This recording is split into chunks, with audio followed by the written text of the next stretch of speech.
au départ, c'était vraiment, on s'était dit qu'on allait faire seconde œuvre ou qu'on allait bricoler un peu. Puis petit à petit, on s'est dit, pourquoi pas la charpente, pourquoi pas tout, pourquoi pas. Donc au final, on a tout fait de A à Z. On nous a dit, mais vous êtes jusqu'au boutiste, quoi. Vous allez trop loin, arrêtez-vous, quoi.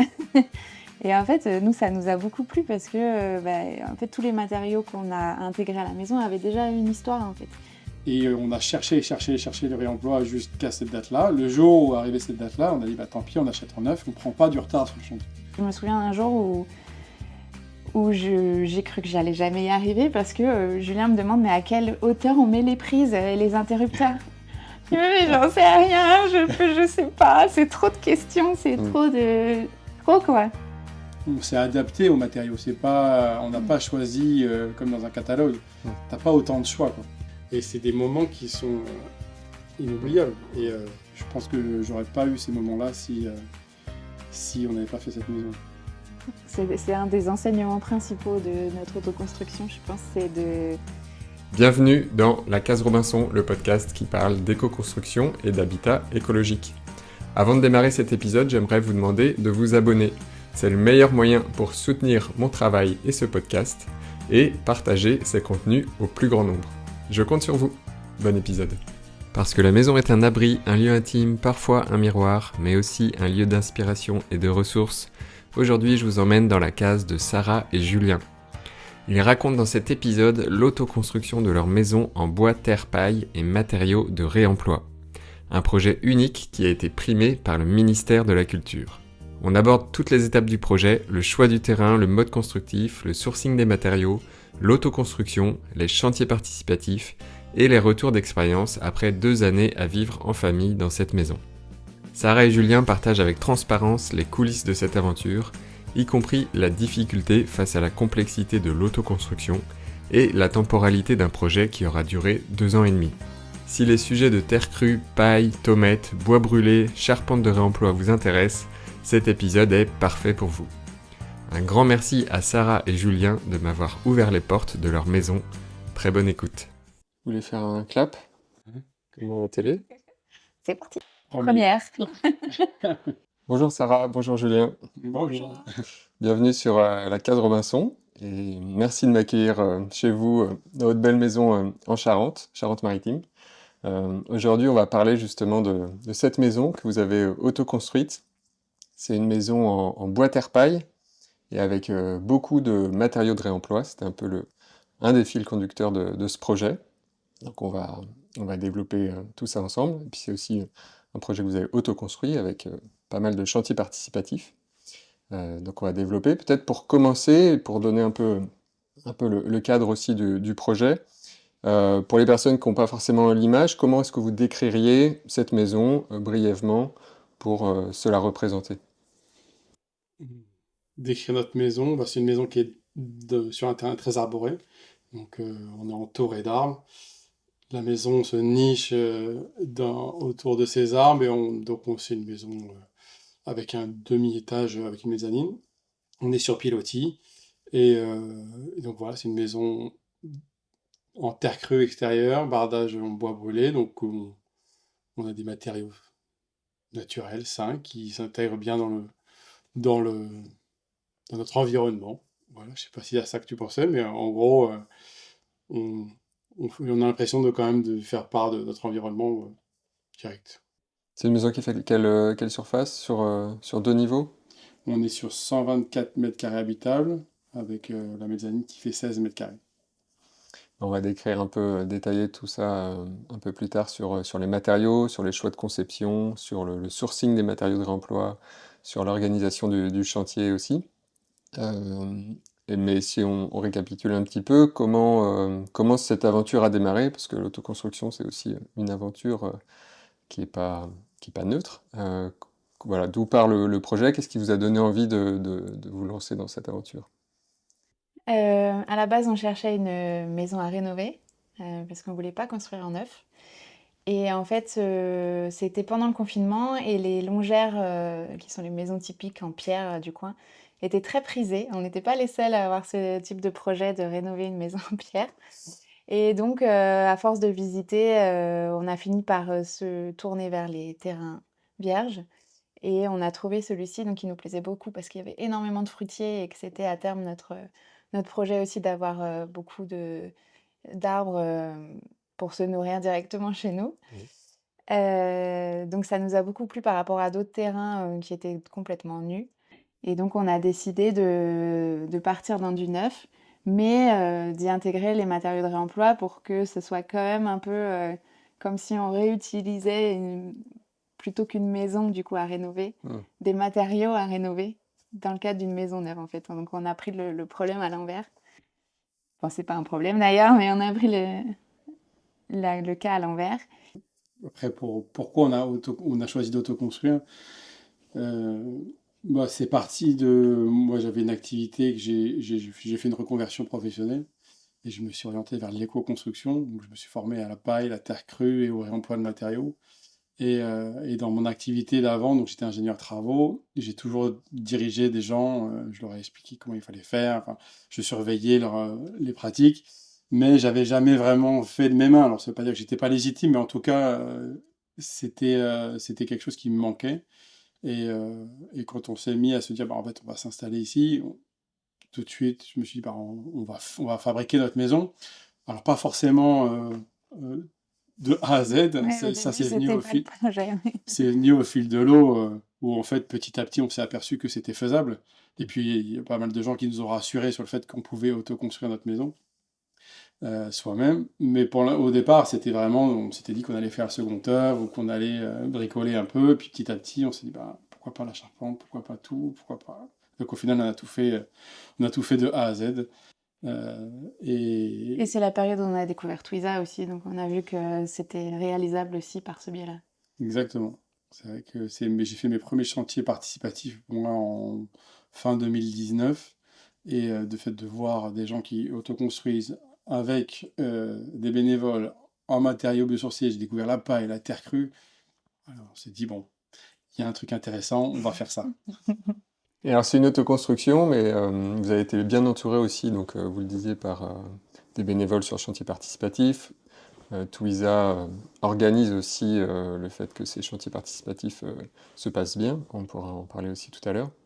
Et puis vous avez aussi fait appel à des, à des partenaires architectes, sachants, charpentiers sur ces sujets. Est-ce que vous pouvez nous décrire bah, les matériaux finalement, déjà simplement, qui ont été mis en œuvre sur la conception de la maison, si on part peut-être des fondations jusqu'à la toiture, pour se représenter du coup ben, quels matériaux vous avez choisi et pourquoi ces matériaux? Parce qu'il y avait les matériaux qu'on voulait dès le projet et qu'on a donné comme contrainte à l'architecte. Et après, il y a des matériaux qui se sont rajoutés au fur et à mesure du projet en fonction des sourcings qu'avait fait Julien. Donc il y a eu deux types de matériaux du coup. Mais déjà de la base, on est parti sur pilotis. C'est des pieux vissés, métalliques. Moi, c'est une technique que j'avais pratiquée déjà dans le cadre de mon activité en Guadeloupe. Euh, et c'était une technique qui permettait d'éviter le béton, qui permettait d'éviter les terrassements. Et en fait, on s'est dit si jamais, déjà de base, on s'est dit si on creuse sur ce terrain pour pouvoir faire une dalle béton, des fondations, on va abîmer tout l'écosystème qui est en dessous, on va toucher les racines, les arbres à proximité vont pas tenir. Et donc c'était évident pour nous qu'il fallait qu'on fasse des fondations non intrusives, on va dire, pour le sol. Donc on s'est mis sur pilotis. Et après, forcément, le matériau qu'on voulait, c'était la paille. Donc on a fait une maison charpente bois, isolation de paille par l'extérieur. La dalle est isolée en boîte de paille, c'est une dalle bois aussi. Et la superstructure, la toiture, elle est isolée en boîte de cellulose. On est en monopente, un peu façon Earthship, ça faisait partie de nos inspirations auprès de l'architecte, c'était les Mhm. Earthship orientés sud, avec de grandes baies vitrées et une petite surface au nord. Voilà, nous c'est ça qu'on voulait, donc on est en monopente, en bac acier, et, euh, orienté sud-sud-ouest. Et voilà pour les matériaux. Après, quand tu regardes la maison, il y a beaucoup de bois, il y a beaucoup de Mhm. terre crue. C'est le bois, c'est quand même un matériau qui est réemployable facilement. Tu peux le moduler, tu peux le retravailler. Donc c'est pour ça qu'il y a beaucoup de bois aussi à la maison. On va détailler un peu les différents matériaux de réemploi du coup que vous avez pu trouver, comment vous les avez trouvés, comment vous les avez réutilisés, parce que souvent ils peuvent être détournés de leur fonction initiale. Si on revient un petit peu sur la composition aussi de la maison, donc on voit derrière vous des briques de terre crue, vous avez fait sur place je crois, et puis aussi des enduits, je mettrai des incrustations vidéo pour illustrer tout ça. Peut-être sur l'origine de ces matériaux, est-ce que la paille, c'est de la paille qui vient d'un voisin, d'un agriculteur localement, ou la terre, est-ce que c'est de la terre du terrain? Comment est-ce que vous avez procédé pour récupérer ces matériaux et puis les mettre en œuvre? Ouais. Ouais, ouais, on a essayé d'utiliser toutes les ressources au plus près. Mhm. Julien a cherché des producteurs de paille. On a contacté d'abord la personne qui gérait le champ d'à côté pour voir si elle pouvait nous fournir les bottes. Après, il y a des normes qui font qu'elle pouvait pas, elle avait pas la bonne botteleuse pour nous les faire à la bonne taille, la bonne densité. Bon, donc ça a été un travail de recherche. On a dû s'éloigner un peu, mais on est resté dans les 30 kilos, 20 km. 20 kilomètres, voilà. La terre, en fait, il se trouve que le voisin a fait sa maison en même temps et donc comme ils ont fait des fondations, on a récupéré la terre qu'ils ont extraite, donc l'argile. Et après, oui, on a fait les enduits et les briques, donc nécessairement. Et après, on voulait aussi utiliser la paille dans la toiture, mais il y a eu aussi des contraintes dans le cours de chantier qui ont fait que voilà, on a dû modifier certains paramètres au fur et à mesure pour s'adapter déjà à la charge mentale qui était un petit peu trop élevée par moment et sur les conseils voilà, de notre conseiller en en charpente. Il nous a dit de ménager aussi le couple et on a fait des choix stratégiques aussi Mhm. par moment et donc on a fait des changements de plan Ouais, Edith pour Richard. s'adapter, voilà. Edith Richard nous a accompagnés dès le début, en fait, avec l'architecte. Et il a fait aussi des conseils conjugaux. Alors, l'idée, c'était aussi de nous préserver en tant qu'autoconstructeur. C'était de ne pas se mettre trop de barrières. On avait même imaginé faire des toitures végétalisées par Mmh. endroits. Et en fait, petit à petit, on a allégé le process pour essayer vraiment de se focaliser sur des choses essentielles Mhm. qui nous tenaient à cœur, donc les enduits de terre, la paille. Mais voilà, il y a des choses qu'on a allégées. Euh, pour la terre, on s'est fait accompagner par Stéphane Montagne, qui est l'entreprise à La Chaux près de La Rochelle. Et pareil, lui aussi, il nous a initiés. On a fait les premiers chantiers participatifs avec lui. Il a pu nous faire la formulation de nos enduits. Il a vérifié avec nous la qualité de l'argile qu'on avait trouvée du voisin. Parce que c'est sûr que nous, quand on a vu ce gisement de 35 mètres cubes, 35 tonnes de terre pour nous, on a dit bah, c'est parfait, mais il fallait quand même que ça corresponde. Donc il nous a aidé à la caractériser, à formuler les mélanges. Et puis après, on s'est débrouillé en autonomie. On a pu organiser nos propres chantiers participatifs. Les briques aussi, c'était une session intéressante. Faire 700 briques de terre crue comme je disais, 10 kilos chacune. Enfin, c'est assez imposant. Et on a fait ça avec famille, amis, cousins. Enfin, voilà, c'était On a embauché tout le monde. Mhm. ouais, 700 briques. Et vous parliez de charge mentale, alors c'est vrai que tous les autoconstructeurs qui viennent sur ce podcast, ils partagent quand même cette difficulté de tenir ces projets qui sont souvent, qui s'allongent souvent dans la Mmh. durée. Il y a des questions de couple, de famille, quand il y a des enfants. Vous aviez des enfants aussi pendant le Mmh. chantier. Il faut pouvoir organiser tout ça. Mmh.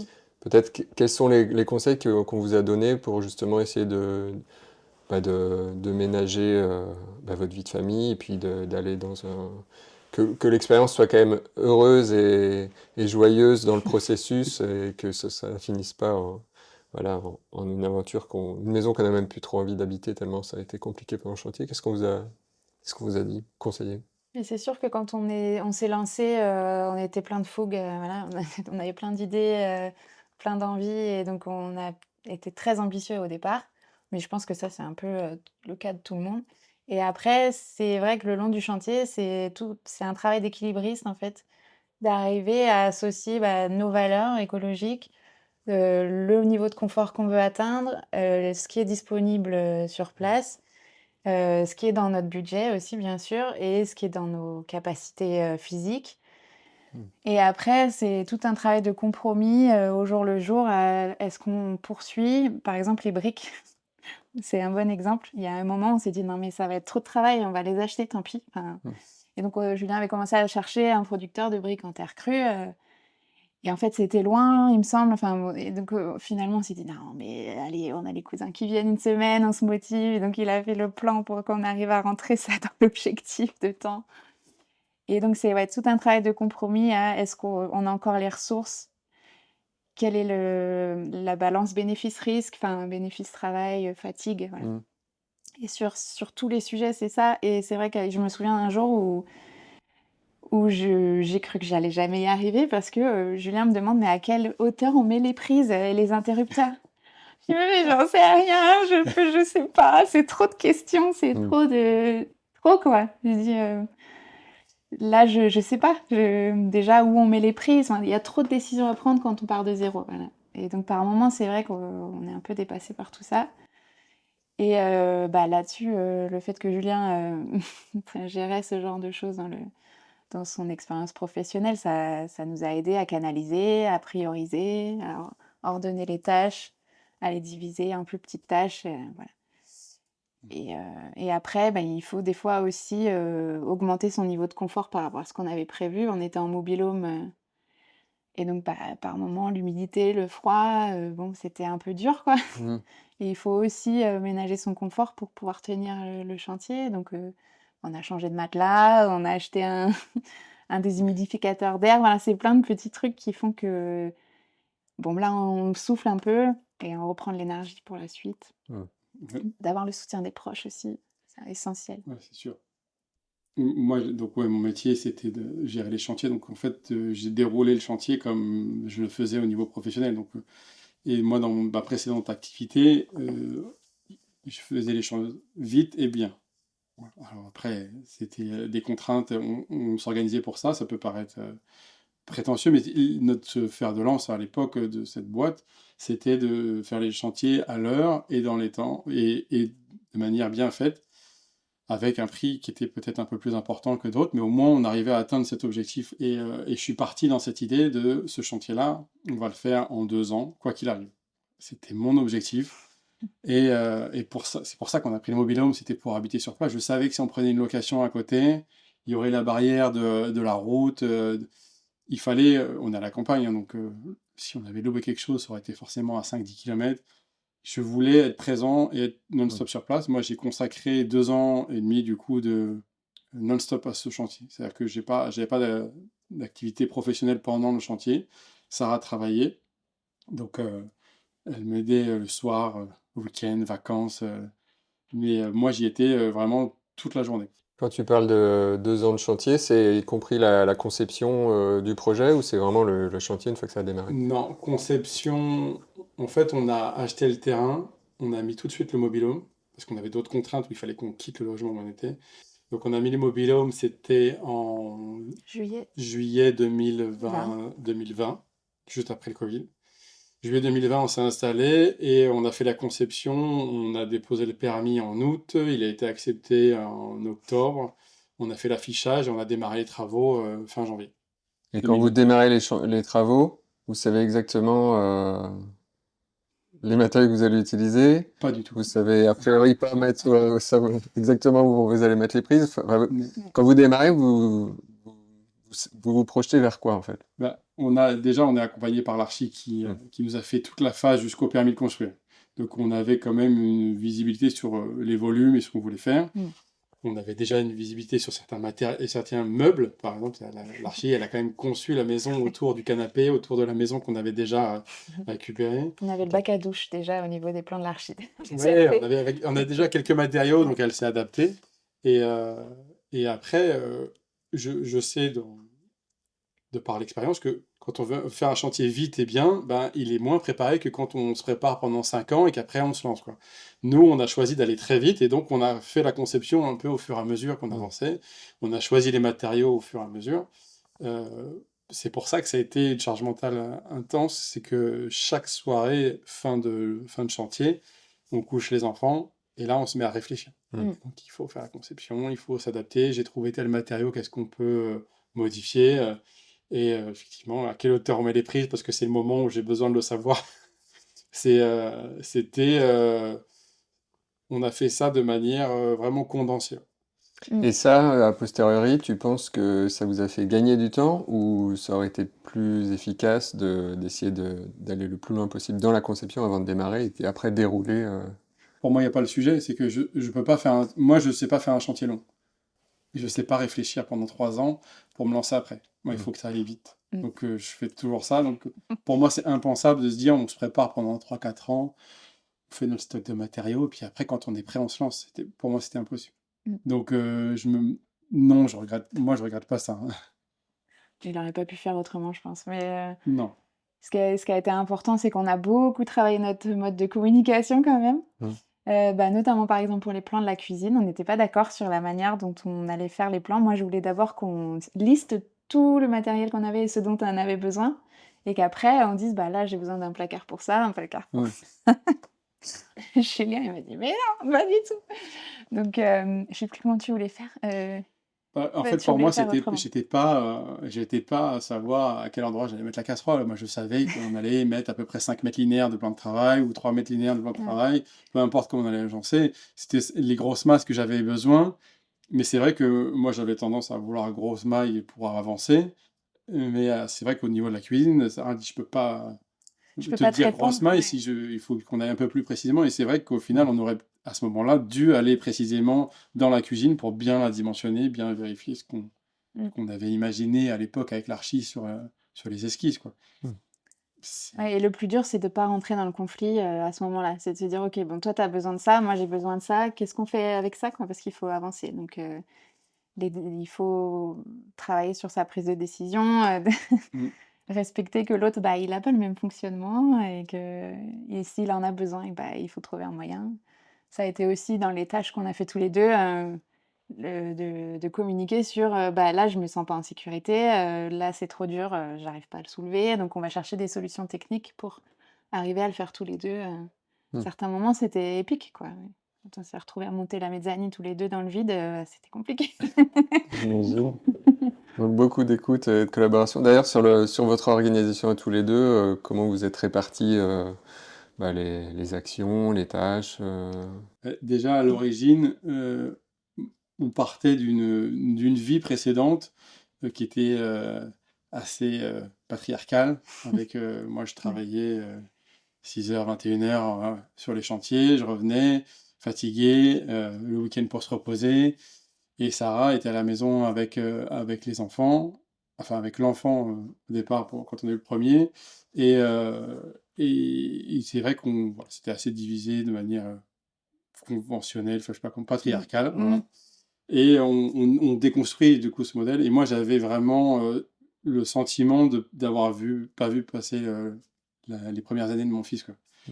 Et ça m'a manqué. Donc l'idée de base, entre le moment où j'ai arrêté de travailler et le moment où on a construit la maison, on a pris un temps de reconversion, mais aussi de réflexion familiale, où on se dit, mais en fait, j'ai envie de profiter de mes enfants. Donc on a fait une année sabbatique à ce moment-là, qui nous a permis de réfléchir. J'ai amené le petit à l'école tous les jours, j'ai été le chercher, on a fait à manger. Enfin, c'était vraiment, on a redécouvert un petit peu le mode de vie. Et donc pendant la construction, bah, c'était le rythme des enfants. C'est-à-dire que je les amenais à l'école. Sarah partait travailler tôt à l'époque. Je les amenais à l'école. Je travaillais sur le chantier. Et à 16h30, je revenais les chercher. On bricolait, ils faisaient l'inventaire de tout ce qui avait été fait dans la maison dans la journée en disant, ah, t'as fait ça, ça, ça.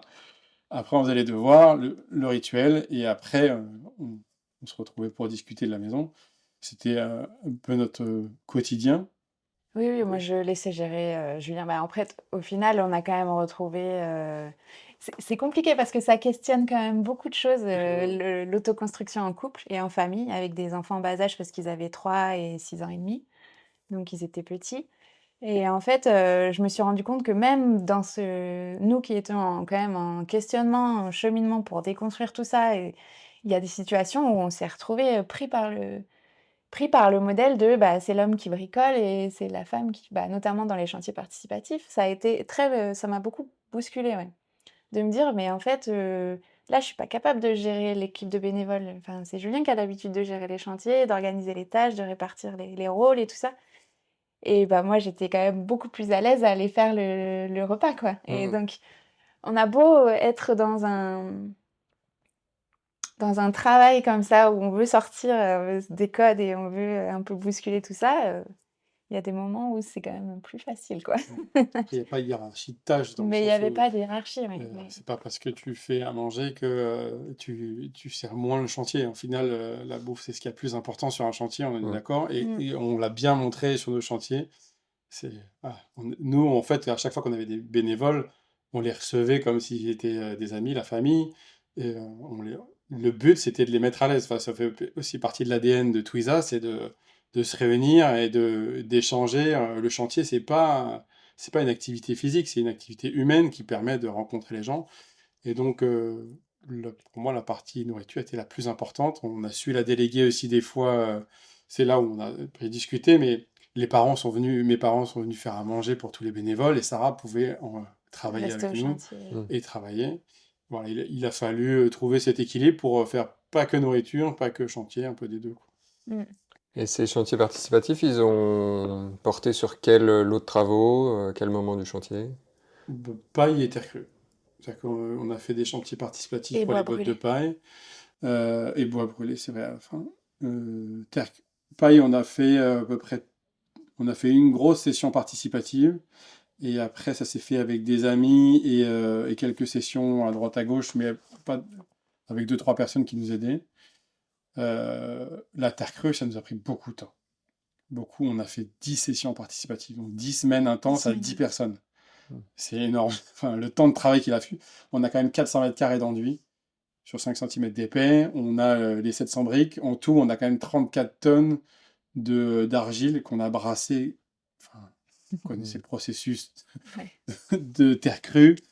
On prend la terre, on la met en barbotine, on la manipule, ensuite on la mélange, ensuite on la met dans la brouette, ensuite on a porté 15 fois ces 34 tonnes. Et donc il a fallu beaucoup de main-d'œuvre pour ça. On les remercie encore. Mais on ne pensait pas qu'il fallait autant de temps. C'est-à-dire que dans mon planning d'ingénieur que j'avais au départ, bien carré, après on l'a laissé tomber, mais j'avais mis, je sais plus, j'avais genre mis 3-4 semaines de chantier terre, je me suis dit ça passera. 10 semaines, au final ça s'est étalé sur 1 an et demi les enduits terre, entre l'extérieur et l'intérieur. Mais on a réussi à avancer le chantier comme ça. Et le dernier chantier participatif, c'était bois brûlé. Et bois brûlé, on a fait ça avec Marilyn Le Goff qui accompagne sur la création, enfin, la fabrication du bois brûlé et qui est dans le Morbihan, à Questembert. Et elle nous a accompagnés. Et là, on a pris, en fait, on a reproposé à tous nos anciens bénévoles. Et on n'a pas pris des bénévoles de nouveau, on a pris des gens qu'on connaissait. C'était une technique qui nous faisait un peu peur parce que brûler du bois, c'est pas pareil que de manipuler de la terre. On voulait quand même se rassurer sur la confiance. Nous, ça nous faisait très peur de se Parce lancer qu'elle fait la dedans. technique japonaise ancestrale avec le foyer. Est-ce que vous voulez la décrire justement, cette technique, et puis pourquoi on fait ça? Vas-y, vas-y. La technique, c'est d'assembler. Donc, nous, c'était pour faire le bardage. On a fait un bardage en Douglas. Donc, c'était des planches qui faisaient 4 mètres et quelques de haut par 20 cm de large. Et donc, l'idée de débrûler, c'est pas du tout de le faire au chalumeau, c'est de le faire de manière ancestrale. C'est-à-dire qu'on fabrique une cheminée avec 3 planches de bois qui sont cerclées par un fil de fer, donc une cheminée triangulaire. Et on fait dans un foyer, dans une bastille métallique, nous on a coupé une bonbonne de gaz vide, mais on a fait un foyer dedans. On fait un petit foyer de feu et on fait prendre dans la cheminée qui fait 4 mètres de haut, on fait prendre le feu pendant quelques minutes. On inverse la colonne de cheminée pour que ce soit homogène à l'intérieur. Et au bout de, je crois que c'était 7 minutes, Ouais, quoi, c'était même, très c'était rapide. rapide, hein. Le bois était brûlé sur une épaisseur de 5 mm à peu près. Les planches faisaient 27, donc on a brûlé 5-6 mm. Et où on éteint le feu avec un arrosoir et ça y est, c'est cuit, c'est prêt. Il n'y a plus qu'à fixer en bardage, quoi. Et les avantages du bois brûlé, c'est que ça tue tous les... Non, vas-y, toi. Le bardage du bois brûlé, ça lutte contre les champignons. Donc ça empêche l'apparition de champignons, de moisissures.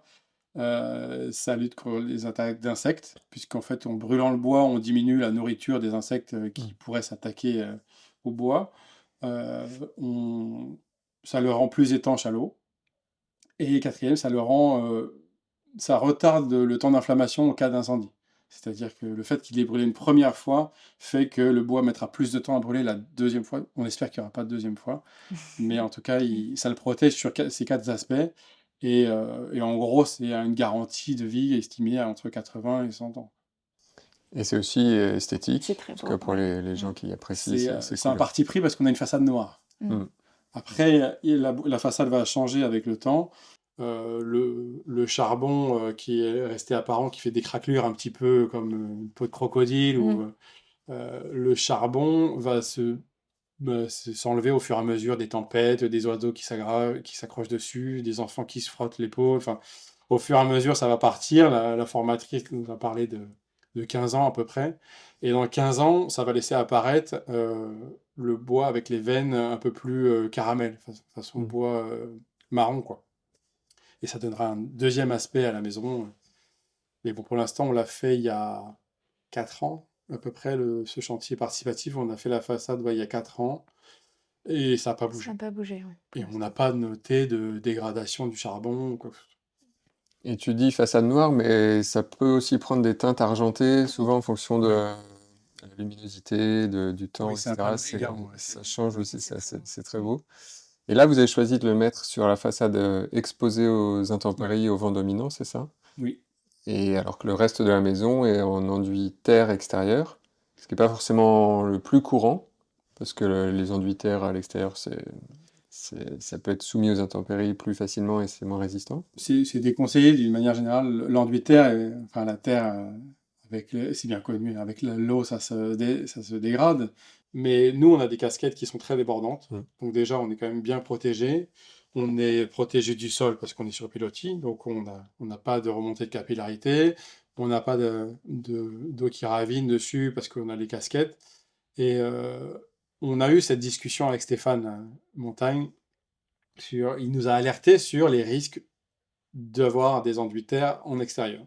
On les a pris en compte et on a quand même décidé d'y aller. Il a dit si vous êtes d'accord, vous êtes le maître d'ouvrage. Donc vous débrouillez en gros. Mais il nous a pas dit que ça allait se dégrader. Il a dit mon devoir d'alerte, c'est de vous dire que ça va nécessiter une surveillance accrue, un entretien, etc. Et la surveillance, pour nous, ça nous paraissait évident. C'est que quand on a construit cette maison, on ne s'est pas dit, on l'a construit, et puis après, on s'en occupe pendant 15 ans, il n'y aura pas de souci. Non, l'idée, c'est d'en prendre soin un peu comme un membre de la famille, mais en gros, de vérifier si tout va bien, de faire le tour régulièrement. Si on voit qu'il y a un défaut, la maison ne va pas s'écrouler euh, juste parce qu'il y a une forte pluie, en fait, hein.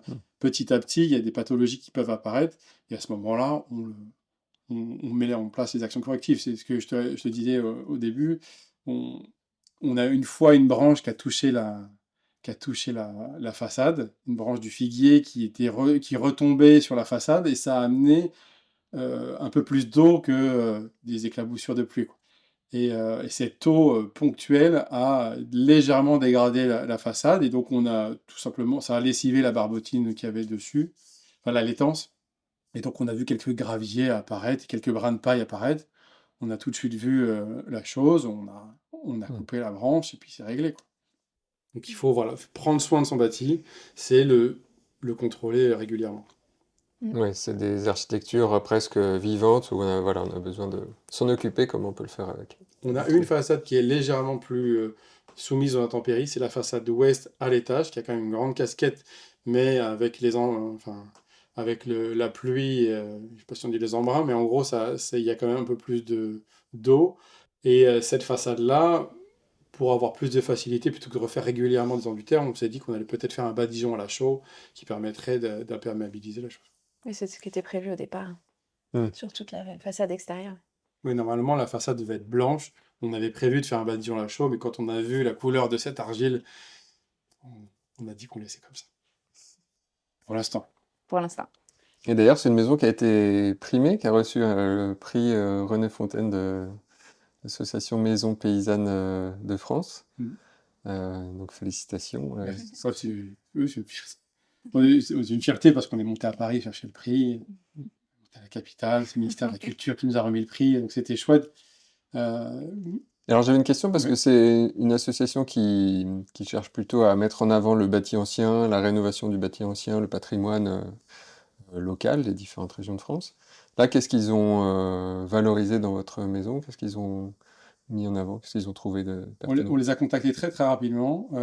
Je les avais déjà eu une fois au téléphone pour un projet d'achat de maison de Longères qu'on voulait, on voulait avoir un avis d'expert et avant d'acheter. Et au final, la vente ne s'est pas faite et bon, c'est maintenant ce qu'on a pu avoir derrière, donc tant mieux. Mais donc j'avais eu ce premier contact avec Maison Paysanne de France. Et quand on a commencé à construire la maison, j'ai trouvé des gisements de charpente. Et donc c'est les poutres qu'on voit dans le salon.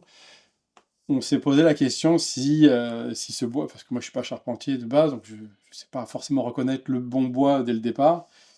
Et donc on les a contactés en disant bah, est-ce que vous pouvez nous donner un avis sur des matériaux à réemployer? Donc c'est pas une bâtisse, mais et en fait il y a un ancien menuisier charpentier de Charente-Maritime qui est venu en tant que visite conseil, comme ils peuvent faire dans d'autres bâtisses.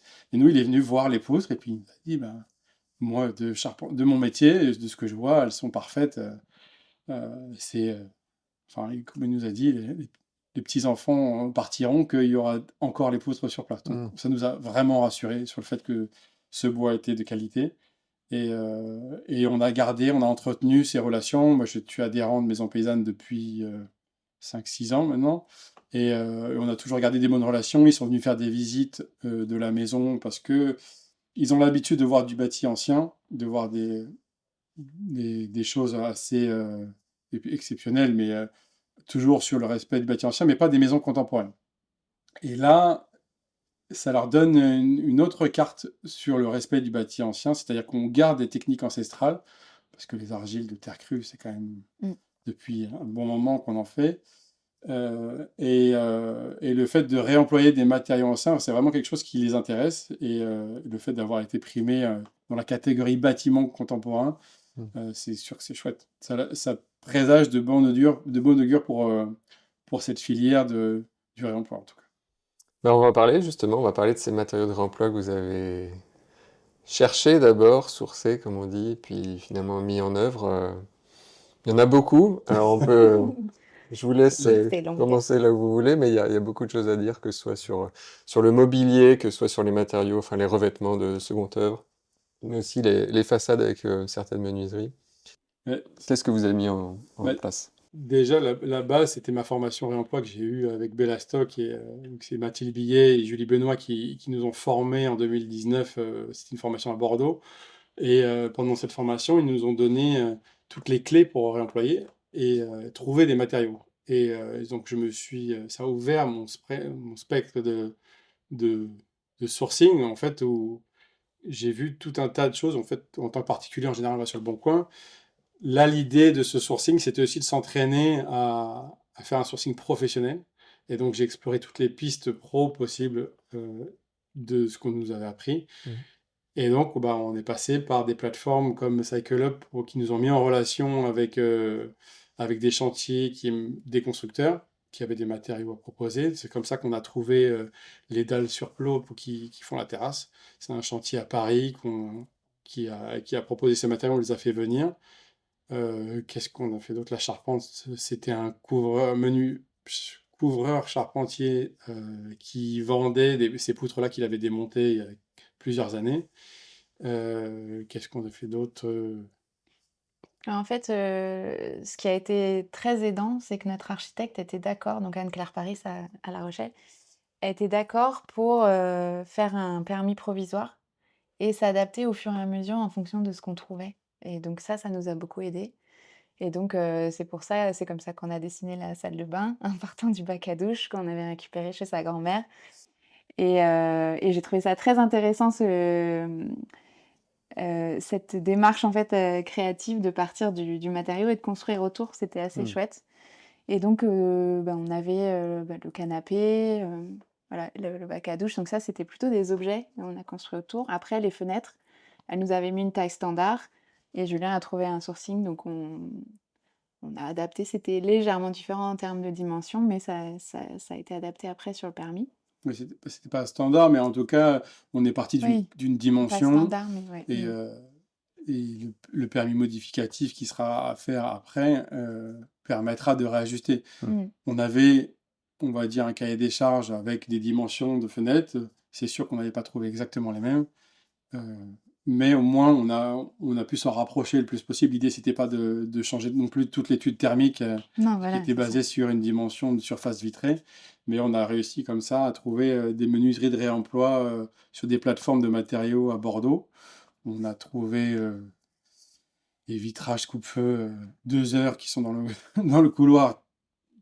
Coupe-feu, ça ne sert à rien dans un couloir d'une maison individuelle, on est d'accord. Mais voilà, ça devait être une erreur de code, donc on les a récupérés. On a pu adapter justement le fait de les avoir sourcés avant de construire la maison. On a pu construire autour de la dimension des fenêtres, quoi. Mm. Ça, c'était intéressant. Et l'escalier, par contre, c'était l'inverse. On avait le plan et on a trouvé l'escalier après et on a fait en sorte que l'escalier s'adapte à la structure, quoi. Oui. Bon, après, on a quand même trouvé l'escalier Après, on a... qui avait Oui. pile poil le sens qu'il fallait. Et la bonne largeur. Et la bonne largeur, on a trouvé ça chez un artisan du village d'à côté qui avait démonté ça dans une mairie et il y a quelques années. Et en fait, il les a stockés pendant 3 ans en disant je ne vais pas jeter cet escalier, ça servira un jour. Et puis au bout de 3-4 ans, ça ne servait pas. Mais on est passé par là, on a discuté avec lui et on discutait des fenêtres, on ne discutait pas forcément d'escalier, mais en parlant de réemploi, il dit bah, j'ai peut-être des choses qui peuvent vous servir. Et donc nous, on a dit bah, on cherche un escalier, il dit j'en ai un. On a été le visiter. Bon, c'était pas le coup de foudre au départ, c'est-à-dire que Non. quand on l'a vu dans le hangar, il était démonté, il était sombre, enfin, c'était un peu compliqué de se le projeter, mais quand on lui a dit, vous êtes sûr que ça va le faire au niveau de dimension, il dit, oui, oui, ça passera, il faudra le retailler un peu, mais ça passera. Effectivement, on a passé une bonne semaine de travail dessus, à redimensionner, à enlever quelques marches et à recouper la largeur, mais au final, il s'intègre vraiment dans la maison, et puis c'est sûr que c'est le cœur de la maison, l'escalier, c'est assez important.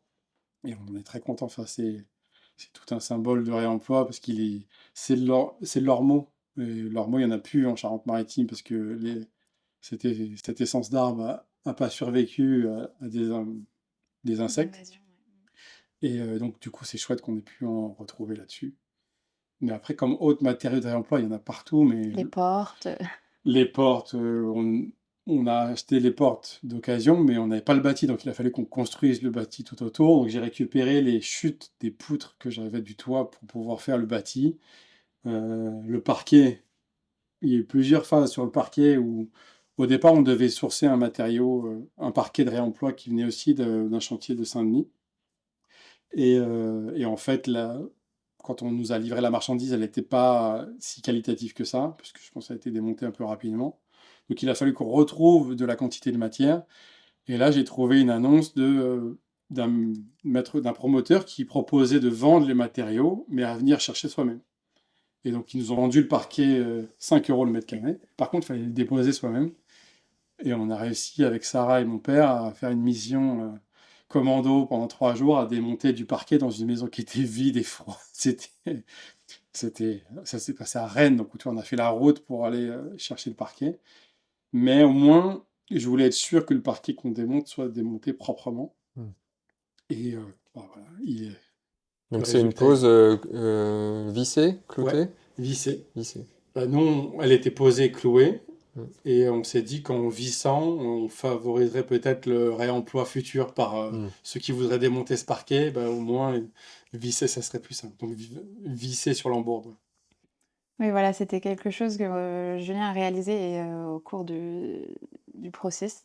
C'est que quand on voulait faire du réemploi, il fallait aussi penser, pas qu'à l'avant, mais à l'après. Et qu'on voudrait que notre maison, elle soit réemployable entièrement. Donc, on n'a rien collé, on n'a rien... On a tout vissé, quoi. On a tout vissé pour que justement ça puisse être réutilisé après aussi. Ouais, Ok. Et quitte des fois à dépenser un peu plus, par exemple le bardage, on l'a vissé avec des vis inox, on l'a pas cloué. C'est un budget quand même en plus, mais je regrette pas parce que s'il y a une intervention par exemple à faire, c'est quand même beaucoup plus simple de dévisser que de déclouer. Après, voilà, si ça doit être redémonté, réemployé, au moins, ça sera peut-être plus simple de le dévisser.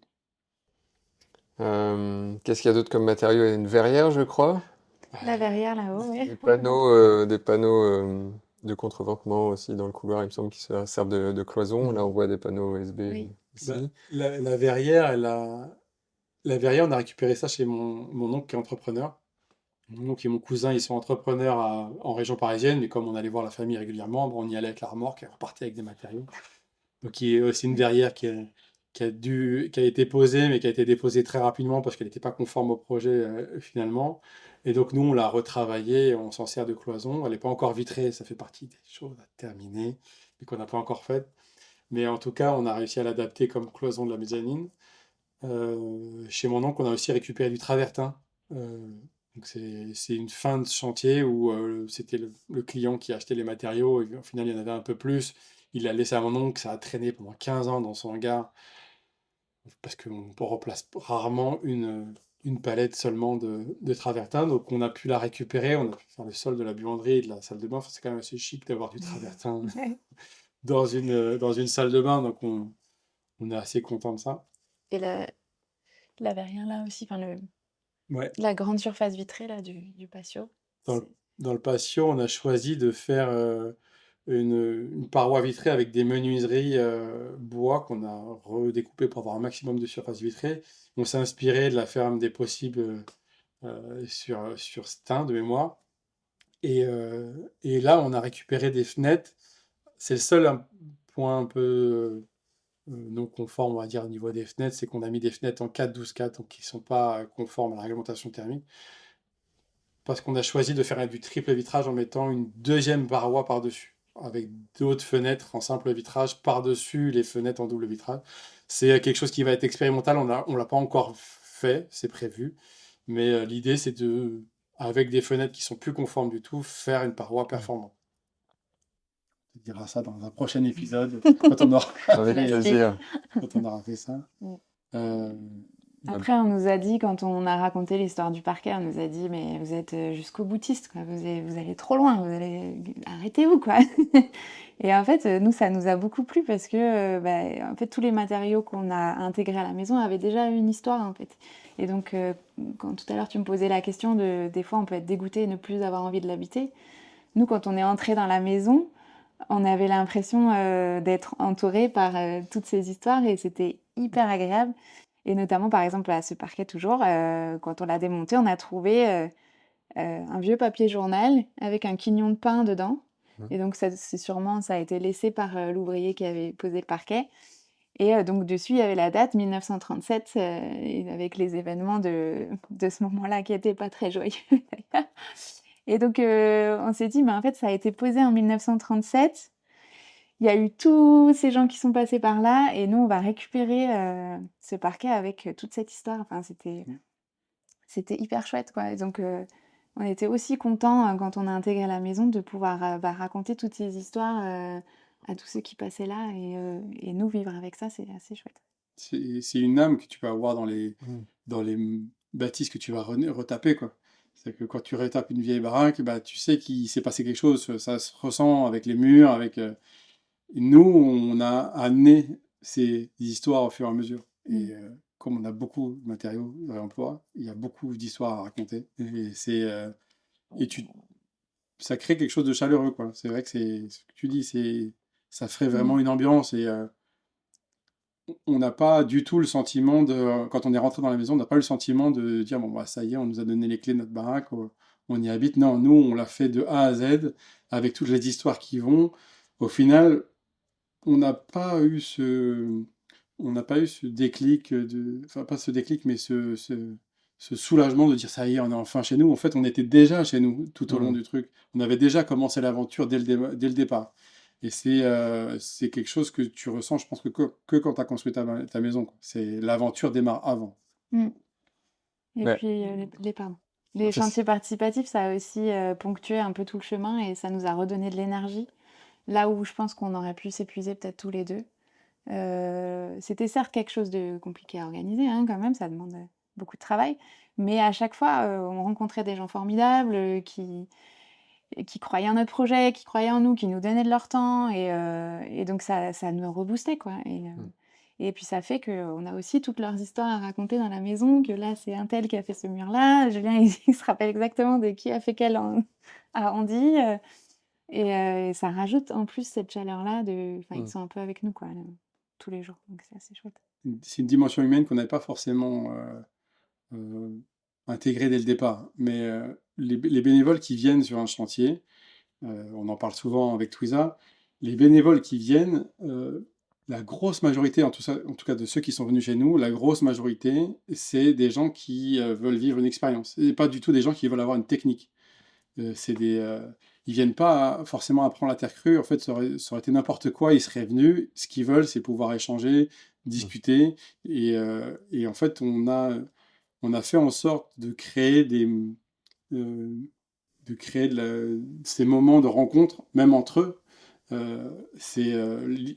Le chantier était tourné autour des gens. C'était pas le but. C'était une excuse en fait pour rencontrer des gens et discuter et échanger sur nos vies. C'était pas vraiment l'objectif final.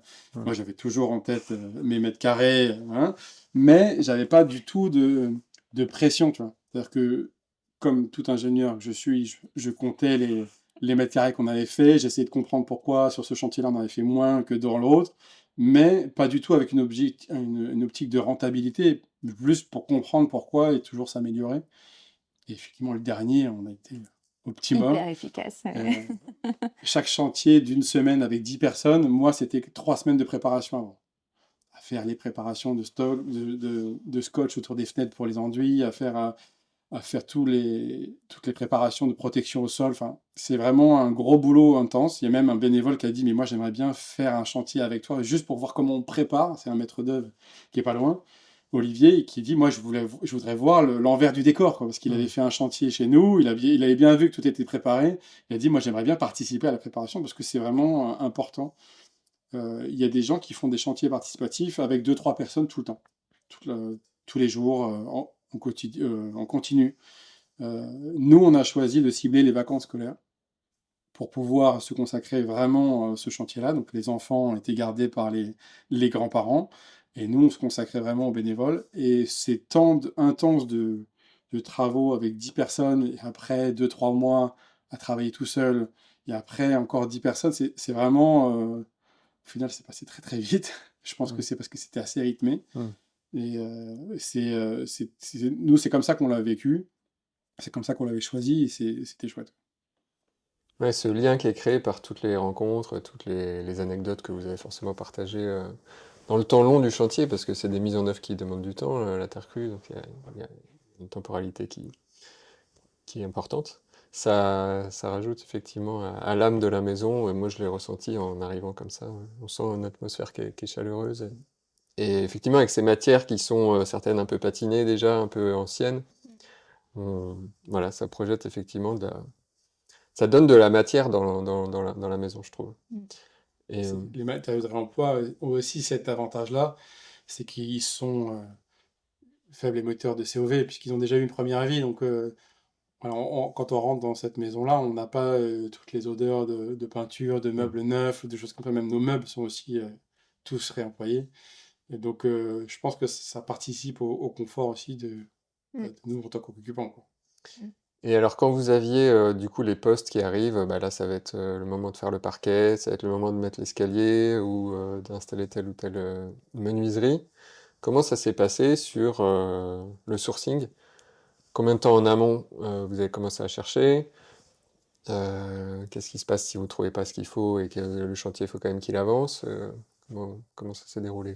Bah, on avait notre liste de matériaux qui arrivait, hein. On savait, on mettait quand même une hiérarchie, une priorisation dans le, dans le sourcing. C'est sûr que si on avait un matériau qu'il nous fallait rapidement, il fallait quand même qu'on s'active un petit peu. Mais l'idée de base, c'était de faire une veille de matériaux sur tout ce qu'il nous fallait dans la maison. La terrasse, on l'a eu quasiment. C'était une opportunité. Il y avait 100 mètres carrés de dalles de bois 50-50 à 15 € le mètre carré. En bois exotique, tu sautes dessus, quoi. Tu prends. Donc ça, on l'a fait livrer. On l'a stocké pendant 4 ans, quoi. Ok. Voilà, c'était stocké depuis 4 ans parce que la terrasse, en plus, on l'a faite un peu après la maison. Donc on a quand même stocké les matériaux pendant 4 ans.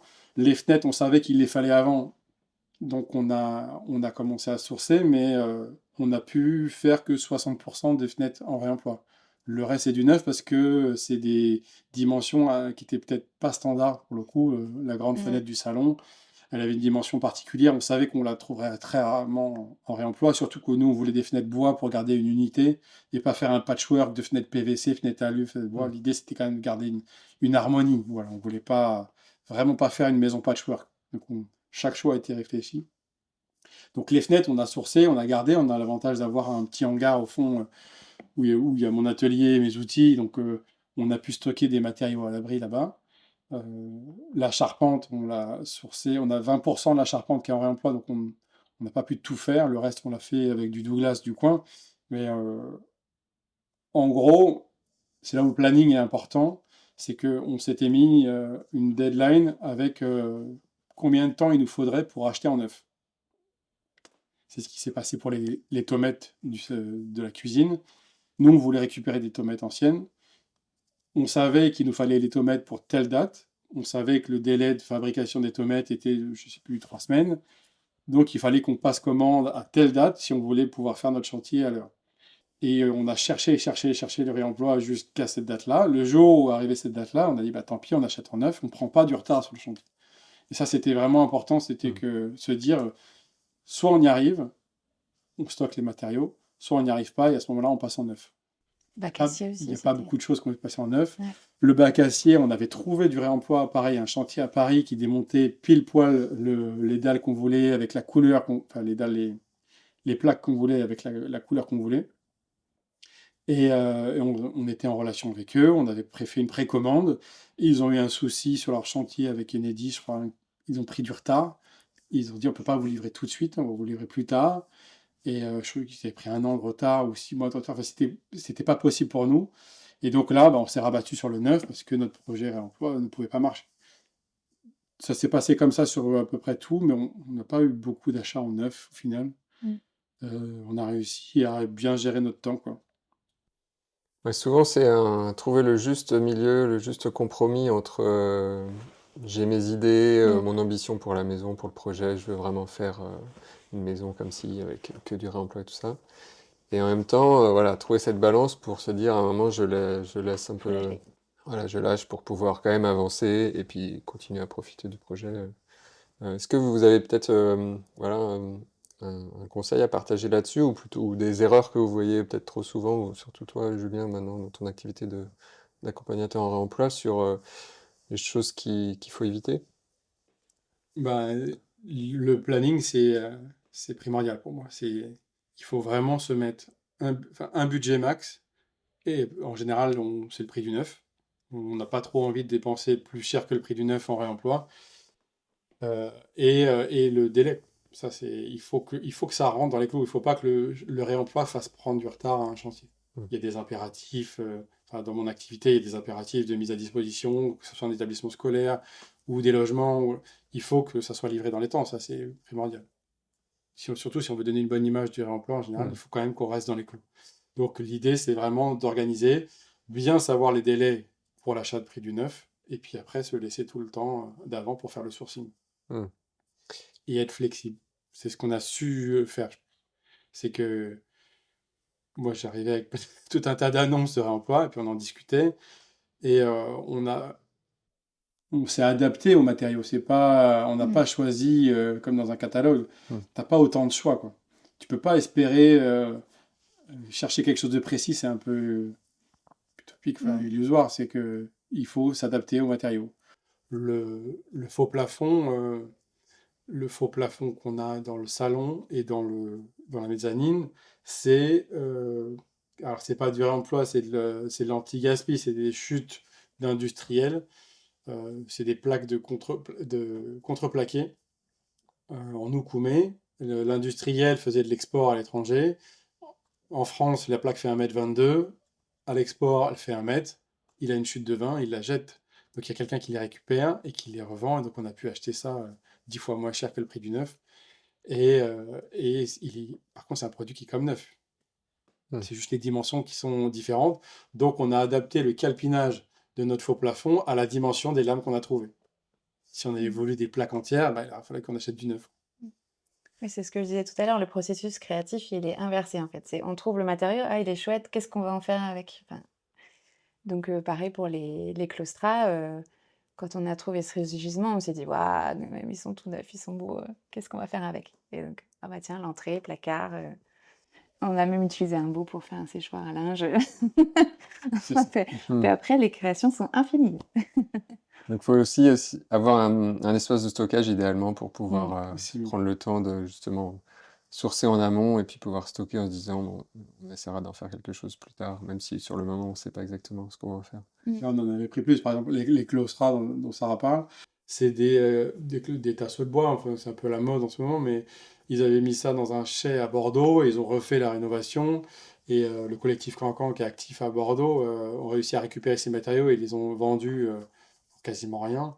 Et donc, nous, on en a récupéré une bonne partie parce qu'on pensait au départ faire le faux plafond dans le salon avec. Finalement, on a changé nos plans parce que c'était peut-être un peu chargé pour un salon d'une habitation. Mais il nous en est resté. On en a donné à l'architecte qu'on a utilisé pour son bureau. On en a donné à une bénévole qui passait ici pour qu'elle puisse faire des claustras dans son salon. Enfin, l'idée, c'est quand même de partager aussi la matière avec, et puis pour d'autres usages. Pour des personnes qui veulent intégrer le réemploi dans leur projet, qu'est-ce que tu peux leur partager comme vous pouvez leur partager comme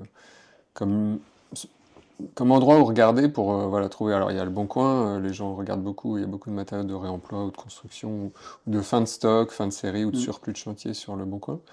Mais vers qui ou vers quoi ils peuvent se tourner aussi pour sourcer? Il y en a plein. C'est une bonne nouvelle. Oui. Il y en a plein. Après, il faut plus en creuser. C'est vrai que moi, c'est mon activité maintenant de sourcer les matériaux. Et parce que au final, j'ai mes habitudes. Quand tu commences à chercher tout le temps des matériaux, bah, tu connais un peu tout l'écosystème du réemploi. Donc, les citer tous comme ça, c'est compliqué. Mais il y a pas mal de plateformes qui sont réservées aux particuliers, aux professionnels, pardon. Donc plateforme en ligne. En ligne, ouais, des marketplaces. Ça peut être intéressant de s'entourer d'un artisan qui pourrait faire la commande pour vous, ou, voilà, parce qu'il faut avoir un numéro tiré. Nous, on avait une société, donc j'ai pu acheter avec la société. Mais après, la clé, c'est les réseaux. Tu peux avoir tout un tas de plateformes physiques où tu peux acheter des matériaux. À côté de chez nous, il y a une plateforme de matériaux anciens où tu peux acheter de la pierre, du parquet Louis XVI. C'est pas forcément... c'est des choses qui sont... C'est des antiquaires de matériaux. Mais ça reste quand même du réemploi de noble. Tu peux trouver chez des artisans qui ont des fins de chantier ou qui récupèrent, parce qu'il y en a plein, quand ils font un chantier de rénovation, qui voient que le matériau est de qualité, ben, ils le démontent parce qu'ils ont la connaissance du matériau, donc ils le gardent chez eux, ils le stockent. Mais la clé, c'est de discuter avec tout le monde. Et il faut discuter. Les architectes, ils ont toujours des chantiers de déconstruction, ils ne savent pas quoi faire des matériaux, et la plupart du temps, ça leur fait mal au cœur. S'ils trouvent quelqu'un pour récupérer les matériaux, c'est parfait. Après, tu peux aussi les acheter. Mais le Bon Coin, il y a quand même de plus en plus de professionnels qui s'y mettent. Moi, j'ai rencontré pas mal d'architectes qui mettent les matériaux directement sur le Bon Coin pour essayer de trouver quelqu'un pour les reprendre. Après, il faut quand même s'assurer que ça soit conforme à ce que tu veux en faire. Alors justement, sur ce point-là, sur le côté un peu assurantiel, garantie, est-ce qu'il y a un cadre qui existe?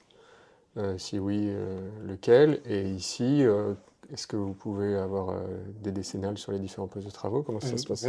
Si on parle de l'autoconstruction déjà, parce que le réemploi, c'est une autre partie. Mais l'autoconstruction, bah, tu n'as pas d'assurance décennale. Tu es ton propre assureur, en fait. Donc c'est bien, tu fais ce que tu veux. tu fais ce que tu veux, Dans le cadre de la licence. mais tu assumes. Donc c'est quand même pas mal. C'est une grosse responsabilité. Mais au final, en tant qu'autoconstructeur, j'ai quand même l'impression que comme t'es pas sachant, normalement tu vas chercher l'information. Nous, c'est ce qu'on a fait. C'est-à-dire que moi, je suis pas charpentier.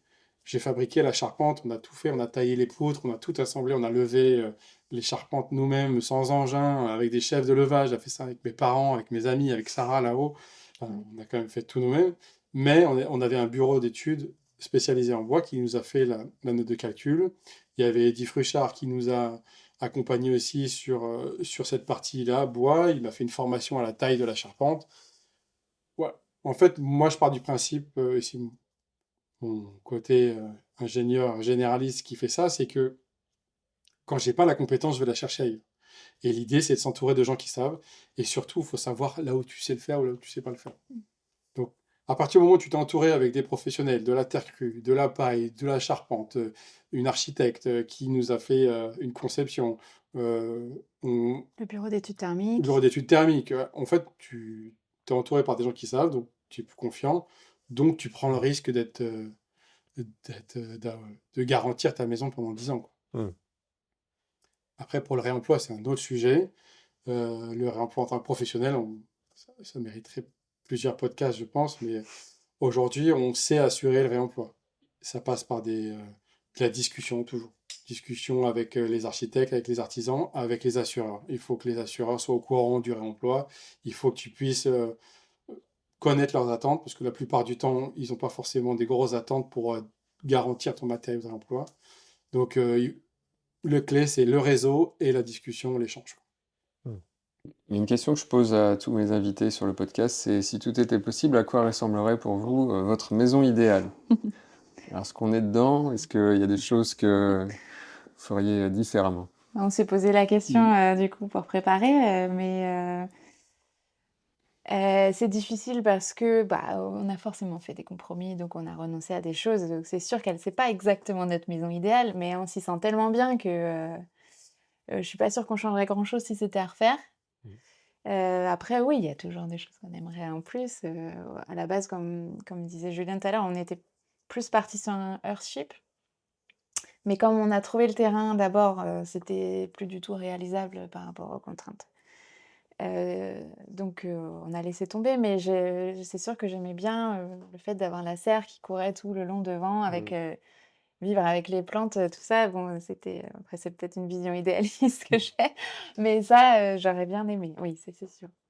Mais sinon, tout le reste, non, Oui, moi aussi, maison idéale, j'ai quand même l'impression qu'on a, en fait, c'est ce qu'on s'est dit, on s'est adapté au terrain. C'est-à-dire que le terrain, on l'a choisi parce qu'il nous plaisait, parce qu'il avait tous ces arbres qui étaient déjà là. Et donc, on s'est adapté au terrain. Donc, c'est la maison, pour moi, idéale, pour nous, idéale sur ce terrain, sur quoi. ce terrain. On a fait le mieux qu'on pouvait faire sur ce terrain, je pense. Et on en est très content. Après, qu'est-ce qu'on pourrait changer dans la maison? Bon, un petit retour d'expérience sur les tomates, parce on a voulu poser les tomates directement sur de l'argile. Donc on a fait une chape d'argile-sable, donc pareil avec la terre du voisin. Et j'avais confiance en ce pouvoir collant, en fait, pour l'avoir manipulé sur les enduits, ce pouvoir collant. Et je me suis dit, on va poser les tomates sur une barbotine d'argile. On a eu ça s'est passé pendant la canicule. J'ai pas eu forcément le réflexe d'arroser les tomates pour bien les humidifier et que la barbotine prenne bien avec les tomates. Donc en fait, elles ont toutes pianoté. Et donc on a dû tout refaire. Donc la chape, on l'a laissée en argile sale. Et on a fait une barbotine d'argile chaud mélangée. Et là, ça a tenu 1 an. Et là, ça fait depuis quelques mois, ça recommence à pianoter. Et maintenant, je connais encore mon erreur, c'est qu'au lieu de faire une barbotine euh, régulière sur toute la surface, j'ai fait des pots comme du carrelage. J'ai fait des pots de colle de barbotine sous chaque tomate. Et au final, bah, ça se décolle au fur et à mesure. Donc, je pense que c'est un prochain chantier qu'on va refaire. On va déposer toutes les tomates et on va se refaire une barbotine de chaux et peut-être même une épaisseur de chaux sable en dessous pour vraiment coller la tomate. Ça, c'est des choses, je regrette pas de l'avoir fait parce que tu as l'expérience. C'est juste que là, maintenant que je dois refaire le chantier dans un milieu habité, ça me gonfle un peu, mais on va y passer quand même. Ouais. Et le retour d'expérience sur le confort, peut-être, parce qu'on n'a pas trop parlé des systèmes, Oui. on aperçoit le poêle à bûche là derrière, c'est Mhm. hyper agréable. Euh, Qu'est-ce que vous pouvez nous partager sur le confort? Et puis, Mm. bon, et du coup, présenter peut-être rapidement les systèmes que vous avez mis en œuvre pour le chauffage, l'eau chaude, Oui. l'assainissement Ouais. après.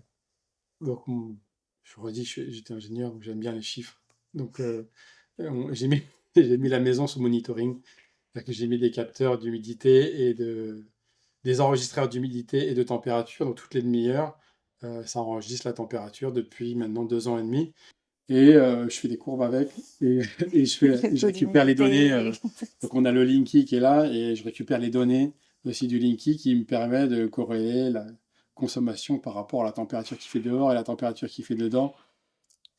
En fait, on a vécu 1 an dans la maison avec des grippins, des radiateurs électriques. Et je voulais voir combien on consommait parce que on nous a dit dans une maison en paille, vous allez rapidement avoir trop chaud si vous mettez une source de chaleur trop importante. Et donc, avant de mettre le poêle, on a voulu vérifier le besoin en chaleur qu'on avait besoin pendant toute une année. Donc, on a fait ça pendant 1 an et c'est ce qui nous a permis de voir que un petit poêle de 4 kilos pouvait suffire. C'est ce qu'on a derrière. L'étude thermique demandait un poêle de 6 kilos. Voilà, on a réussi à faire un peu plus petit. Je pense qu'avec un 6 kilos, c'est adapté pour des gens qui travaillent à l'extérieur. Nous, on a notre bureau qui est à l'étage, donc on est là toute la journée pour mettre des bûches s'il y a besoin. Mais, euh, mais donc, du coup, on a un petit poêle, on a viré les grippins, on en a gardé en appoint ponctuel dans les chambres. C'est surtout quand on revient de week-end et qu'il a fait 4 degrés et que le poêle n'a pas fonctionné, ben à ce moment-là, on se met un petit coup de chauffe au radiateur électrique en revenant pour donner un coup de boost. Mais sinon, d'une manière générale, on a un confort hydrométrique et thermique qui est exceptionnel. Enfin, je l'avais vécu en visitant une maison terminée lors d'un chantier participatif. Et je retrouve cette chaleur qu'on a là. En fait, à partir du moment où tu as monté en température ta maison, les enduits sont à température confortable. Quand tu passes devant, tu n'as pas ce sentiment de froid, tu n'as pas cette effusivité que tu peux avoir sur du carrelage ou des matériaux froids, quoi. Donc c'est très confortable. En production d'eau chaude, on a un ballon de réemploi, un ballon électrique, qui n'est pas conforme à l'étude thermique, qui demandait un ballon thermodynamique. On n'a pas voulu, nous, pour des raisons de bilan carbone. Je pense que c'est un peu dans la logique aussi de la maison, c'est qu'on s'est dit, bah, on a récupéré un ballon d'eau chaude qui avait 4 ans, bah, autant le faire durer un peu plus longtemps que de le jeter directement à la déchetterie. Donc, on l'a amélioré, on lui a fait une enveloppe thermique, tu verras. Ok. On a enveloppé de couvertures et de tout un tas de matériaux pour essayer de garder la chaleur, parce qu'ils ne sont pas si hermétiques que ça. Et on a gagné, depuis qu'on a fait cette couverture, on a gagné 80 € par an quand même. C'est pas négligeable en Intéressant. électricité. Mm. Donc, au final, on ne consomme pas tant que ça avec le chauffe-eau électrique. Oui, il y avait Qu'est-ce que je plusieurs te dis? niveaux de décision en fait pour tous ces choix-là. Il y avait les recommandations de l'étude thermique. Après, il y avait nous, jusqu'où on était prêt à aller, justement en termes non seulement de technologie, parce qu'on voulait quand même des choses qui se réparent, qu'on puisse réparer.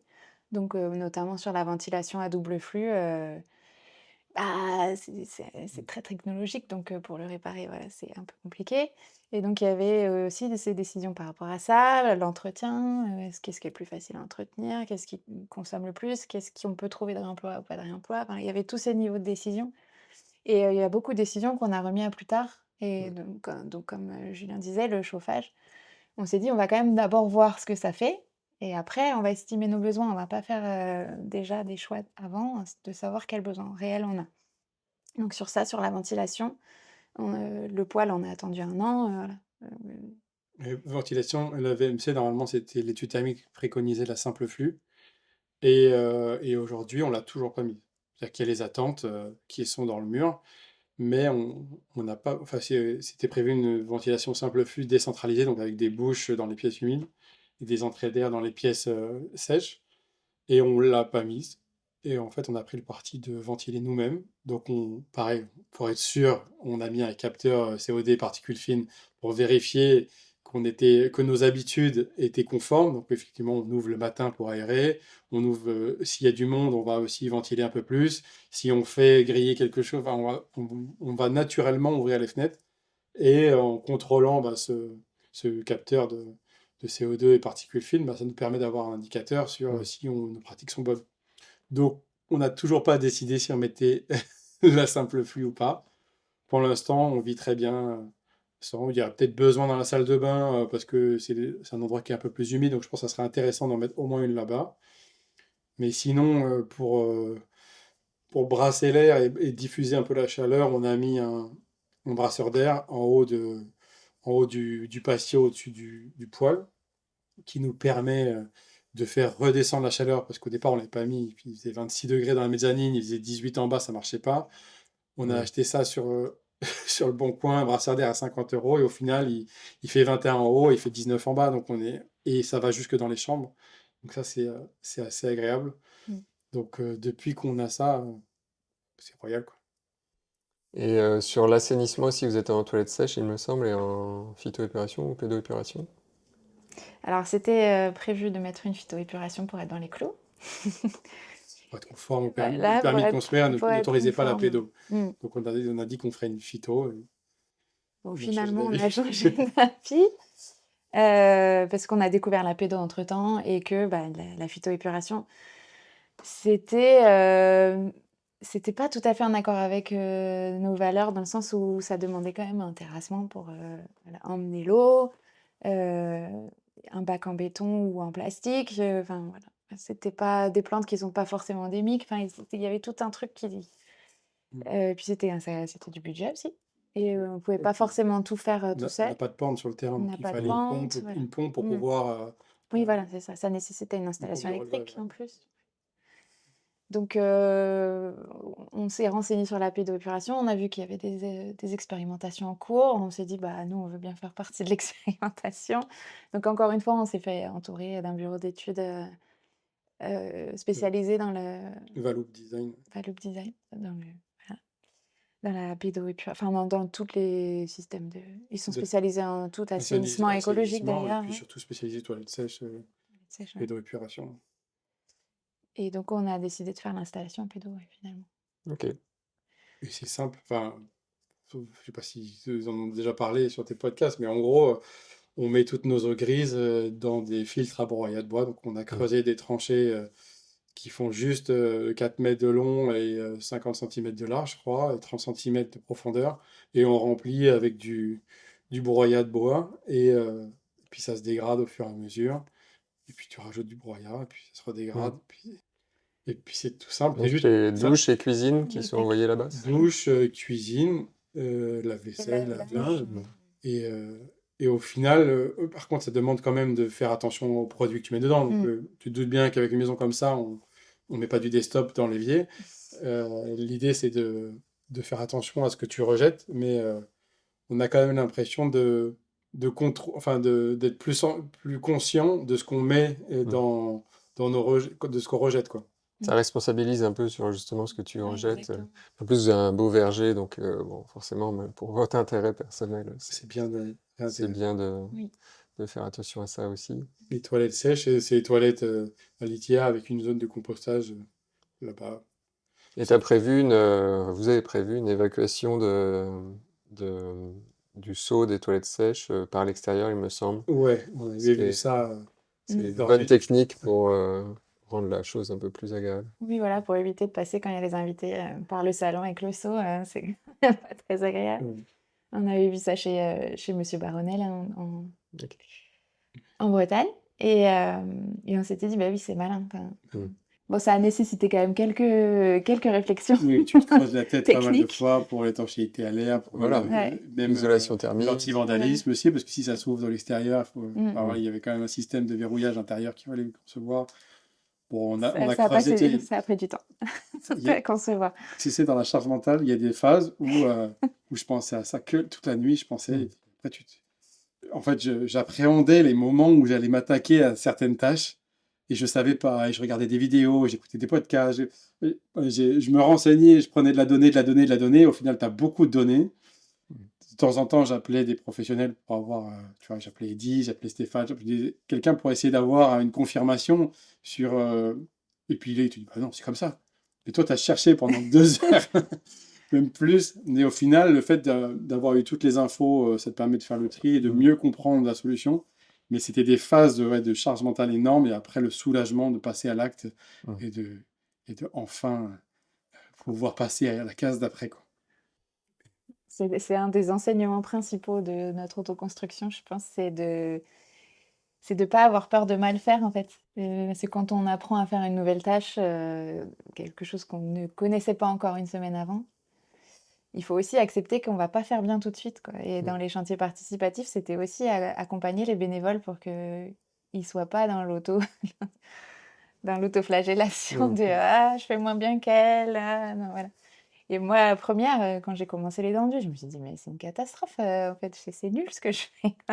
Et il faut aussi accepter de se dire, bah, je commence, je suis débutant, je vais apprendre et je vais y arriver. Et toutes les débuts de phase, c'était très compliqué.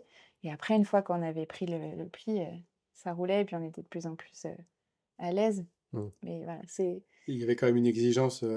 C'est vrai que j'ai fait pas mal j'ai fait reprendre pas mal d'enduit aux bénévoles. C'est-à-dire que j'acceptais pas forcément. J'étais assez exigeant sur la finition qu'on voulait. Euh, j'ai dû convaincre pas mal de bénévoles en leur expliquant que c'était pas grave ce qu'ils avaient fait, mais c'est juste que ça me plaisait pas et que comme j'allais vivre ici toute ma vie, je préférais refaire les choses. Et donc c'était pas du tout une méchanceté. On a eu des moments où tu sens que le bénévole, il a passé toute la journée à faire son truc et tu lui dis, bah en fait, on va juste redéfaire, parce que là, l'avantage de la terre crue, c'est que tu peux redéfaire et refaire. On va juste redéfaire ce que tu as fait depuis 2 heures. Et tu sens que tu les gonfles, et puis après, ils comprennent, on en rediscute. Enfin, y a pas, encore une fois, il n'y avait pas de pression. Je ne mettais pas de pression sur le timing, donc j'avais aucun souci à refaire 15 fois le même mur s'il n'était pas bien fait. C'est pas arrivé, hein. Mais bon, des fois, ils me donnaient la taloche, ils disaient, vas-y, démerde-toi avec ton truc. Mais c'était intéressant de leur montrer qu'on pouvait aussi avoir de l'exigence et pas juste dire, bah, tout le monde il est beau, il est gentil, on fait ça en bénévole, et puis tant pis si c'est pas beau. Non, on fait de la qualité, on le fait bien, on a le temps de le faire, on prend le temps de faire les choses. Et alors vous qui n'aviez pas forcément cette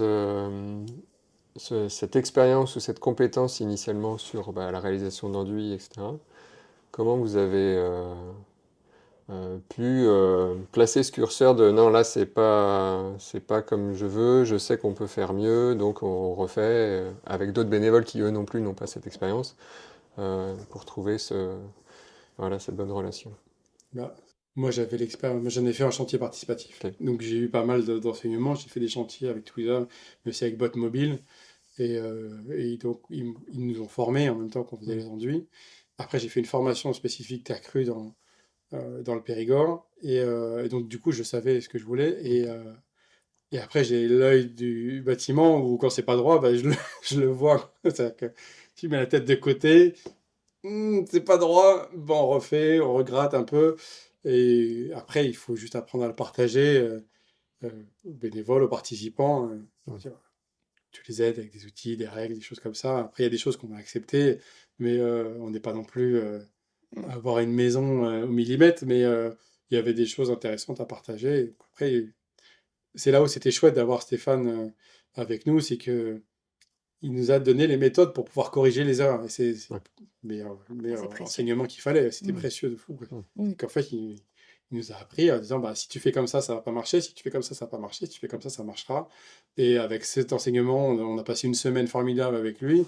Bah, après, on a pu avoir les mots et les gestes pour pouvoir apprendre aux autres. Après, si ta question c'était au niveau, en termes de niveau d'exigence sur quand est-ce qu'on refait, quand est-ce qu'on refait Mm. pas, c'était ça? C'est ça aussi, ouais. Un peu de ça, ouais. Il y a aussi la portée de la tâche, en fait. Est-ce que si je le refais pas, est-ce que derrière il peut y avoir un souci? Est-ce que ça va créer, oui, des malformations ou des Et les ordres, ouais. des désordres plus tard? Est-ce qu'il y a un risque quelconque? Oui, non, non? Bon, bah, si c'est un peu, comme Mm. ça, c'est pas grave. OK, on vivra avec, ce sera organique et puis voilà. Organique. C'était le mot, graphique, organique. Voilà, c'était tout ça Ouais. le critère. Est-ce que vous avez justement un mantra ou une citation qui vous a accompagné pendant le projet pour peut-être vous recentrer sur les ambitions initiales ou pour vous motiver parfois peut-être? Bah, hier soir, je l'ai pas trouvé, mais en parlant, je l'ai retrouvé. Ce qui nous portait pas mal, c'était l'important, c'est pas l'arrivée, c'est le chemin. Voilà. Notre priorité, c'était pas de vite rentrer dans la maison. c'était d'apprécier chaque étape, en fait, parce que ça allait finalement passer très vite, au final, et qu'après, on serait dedans et on n'en profiterait plus. Et effectivement, souvent, il faut me le redire, hein, qu'on est passé par là, parce que on est tellement rentré dans la routine on habite là et c'est normal, c'est une maison tout à fait normale. On oublie tout le chemin qu'on a parcouru pour en arriver là et c'est vrai que des fois, le prix, notamment, ça fait du bien aussi de se dire: «Ouais, c'est vrai que c'est ouf ce qu'on a fait quand même». Ouais, c'était C'est chouette. Donc ça fait du bien aussi de temps en temps de se dire, tout ce chemin, il était chouette, en fait, ouais. On cadrait quand même le planning, c'est-à-dire que Oui, ah, ça y ah ouais, est. Vous avez quand même Important, réussi à le c'est tenir, vraiment alors. le on cadre. a un peu moi j'avais un objectif de 2 ans, Sarah elle s'était préparée à 3 ans de chantier pour être sûre de pas être Mais déçue. dessus. On a mis 2 ans et demi. Pas mal. Mais il y a une différence entre dire ce qui compte c'est le chemin et peu importe le temps qu'on met, parce que je sais qu'il y a des autoconstructeurs qui mettent 5-10 ans à construire leur maison, qui font ça en plus, euh, eux, ce qui est vraiment important, j'ai l'impression que c'est le chemin. Enfin, c'est des temps longs, quoi. Nous, on avait quand même une dynamique où on voulait que ça soit rapide, mais quand on dit profiter du chemin, c'est que chaque étape était intéressante, en tout cas, à faire, et puis surtout que tu le fais pas. J'ai passé des moments par exemple, avec mon père et ma mère qui est venue aussi travailler avec nous. C'est des moments où tu prends le temps justement du chemin parce que c'est pas souvent que tu passes une semaine non-stop avec tes parents nous ils habitent à Paris et tu prends le temps et tu vis avec eux, tu prends le petit-déj avec eux, tu travailles, tu galères, tu réfléchis avec eux, tu refais le monde avec eux et c'est des moments qui sont inoubliable. Et ça, c'est vraiment ce que je retiens, c'est que c'est du temps de qualité avec tout le monde. Tu passes une journée avec un bénévole, bah, le lendemain, tu vas changer, mais c'est du temps où tu apprécies les choses, quoi. Mmh. Il y a des copains qui sont venus nous aider, c'est pas la majorité, hein. On a préservé nos copains, avec Twiza, ça nous a permis de garder nos copains, tu vois. Mais il y en a certains qui sont venus et je me souviens, on avait des copains ingénieurs, un copain ingénieur avec qui on a fait l'arrondi, on a calculé l'arrondi de la cuisine. On s'est pris le chou pour faire une ellipse parfaite. Mais c'est des moments qui sont géniaux et que la maison a provoqué. Mm. Je pense que j'aurais pas eu ces moments-là si on n'avait pas fait cette maison. Ouais. Donc, Lors de la remise du prix, vous aviez parlé de liens et des Mm. histoires de liens qui avaient créé ce projet, puis cette maison, le chantier, etc. Ça illustre bien ce que tu viens de C'est partager. exactement ça. Et puis on a adapté aussi nos méthodes pour encore plus améliorer, enfin encourager ça. Par exemple, pour la terre, on a enlevé toutes les machines et on a fait le mélange au pied. Parce que, notamment, bon, c'est pas la seule raison, hein, mais parce qu'il y avait moins de bruit et qu'on pouvait discuter plus facilement avec la personne avec qui on faisait les enduits, quoi. Et du coup, on mettait de la musique, on dansait, voilà, c'était chouette. Ouais, je sais que tout ce que je dis, ça fait un petit peu bisounours. bisous.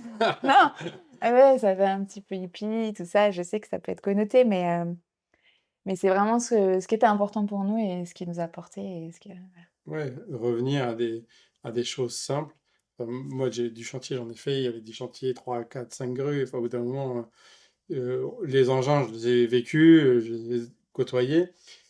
Je sais le danger que ça peut mener. Et là, on avait vraiment envie de euh, slow life, low tech, avec un rythme, on est d'accord, hein. Mais vraiment, essayer de faire des choses simples. La charpente, on l'a levée avec une chèvre de levage. On a fabriqué la chèvre de levage avec des poulies, un système de poulies pour pouvoir lever la charpente.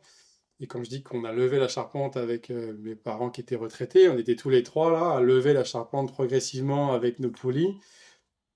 On calmait le jeu, on a passé peut-être une après-midi à lever la charpente, alors qu'avec un Manitou, tu l'aurais fait en 2 secondes.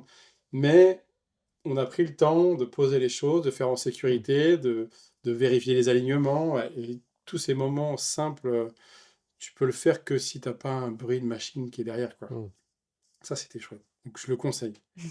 Ouais, Et ça pour crée. revenir aux ratios, parce que les ratios, c'est important, on a fait des chantiers avec la bétonnière Mm. en terre crue pour faire les enduits. Et ben, le ratio est le même que pieds nus.